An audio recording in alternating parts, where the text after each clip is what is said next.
ఈరోజు మన దేశంలో కానీ అంతర్జాతీయ స్థాయిలో కానీ ప్రపంచవ్యాప్తంగా చూస్తున్నా కనీసం హిందువా ముస్లిమా క్రైస్తవుడా అనేది పక్కన పెడితే ఒక సాటి మనిషి దారుణంగా అన్ని దేవుళ్ళు ఒకటే అన్ని పేర్లు ఒకటే అని చెప్పినందుకు దీప్ చంద్రదాస్ ని బంగ్లాదేశ్ లో అన్యాయంగా అలరమోకలు అప్పగించి సాక్షాత్ న్యాయం కాపాడవలసినటువంటి చట్ట ప్రతినిధులు పోలీసులే ఆ అలరమోకలకి అప్పగించి దారుణమైనటువంటి మానవత్వం మంటగలిచిన వేళ ధర్మము అరులు చాచి రక్తం కన్నీరు కోసినటువంటి ఆ వేళ ఈ రోజు ఇది కొత్త కాదు.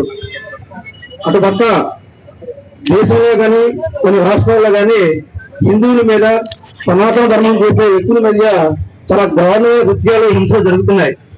ఈ విషయంలో అంతర్జాతీయ స్థాయిలో ఉన్నటువంటి ఐక్యరాజ్య సమితి ఏం చేస్తుంది? కనీసం బంగ్లాదేశ్ లో చట్టం వేరే ఉన్నప్పటికీ ఈ ప్రపంచవ్యాప్తంగా ఉన్నటువంటి అంతర్జాతీయ న్యాయస్థానం అలాగే ఐక్యరాజ్య సమితి ఏం చేస్తున్నాయి? అలాగే ఈ శిఖరాగ్ర సమావేశంలో నిర్వహించే అంతర్జాతీయ స్థాయి నాయకులు ఏం చేస్తున్నారు? ఈ రోజు అక్కడ ఏంటి, రేపు మన దేశంలో జరగని గ్యారంటీ ఏంటి? అలాగే మన దేశంలో మన ఇంట్లో మన మనుషులకి మన బంధువులకి చుట్టాలు జరగని గ్యారంటీ ఏంటి? కానీ ఎలాంటి సంగతులు జరుగుతూనే ఉంటాయి. దానికి పరిష్కారం చెప్పాల్సింది ఎవరంటే మనమే. మన హిందువుల్లో కానీ మన ఆధ్యాత్మిక భారతీయ పౌరుల్లో కానీ చైతన్యం రావాలి. కేవలం ఏదో నిత్య జీవితంలో ఉన్నామా, కొడుతున్నామా, ఉద్యోగం చేసామా, చదువుకున్నామా అనేది కాకుండా మన దేశంలో ధర్మాన్ని ఎదురుండే హానిని ధర్మం రక్షిత అని చెప్తుంది వాక్యం. ఇంకో వాక్యం కూడా ఉంది, ధర్మహింస తదైవచ.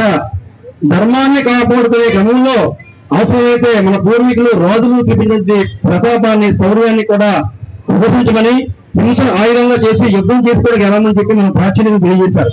కాబట్టి ఇదే విధంగా వచ్చే కాలంలో భవిష్యత్తులో ఇలాంటి బంగ్లాదేశ్ కానీ పాకిస్తాన్ కానీ మనం భిక్ష పెడితే మన సైనికులు రక్తం త్యాగం చేసి ఈ రోజు మనకి సాయం చేస్తే తిరిగి మన గంటలోనే కన్నం పెట్టి విడిచిపెట్టే మన గంటలో పిలిచే రకంగా తయారయ్యారు. కాబట్టి ఈ విషయంలో అంతర్జాతీయ స్థాయిలో నాయకులు కానీ దేశాల కానీ చర్య తీసుకుని ఇక ముందు భవిష్యత్తులో మన హిందువులకి ఏ దేశంలో కూడా ఇలాంటి దాడి జరగకుండా శీఘ్రమే మన మోడీ గారు కానీ లేదా అంతర్జాతీయ స్థాయి నాయకులు కానీ దేశ నాయకులు కానీ దీని మీద ఒక అసెంబ్లీలో కానీ పార్లమెంట్ లో కానీ ఒక ప్రత్యేకమైనటువంటి అసెంబ్లీ స్థాయికి కానీ అంతర్జాతీయ స్థాయికి ఉన్నటువంటి మన ఐక్యరాజ్యాన్ని తీసుకెళ్లి దీని మీద కట్టుదిట్టమైన వ్యవస్థ ఏర్పాటు చేసి భవిష్యత్తులో బంగ్లాదేశ్ లాంటి దళాలు పునరావృతం కాకుండా చేయాల్సిందిగా కోరుతున్నాం.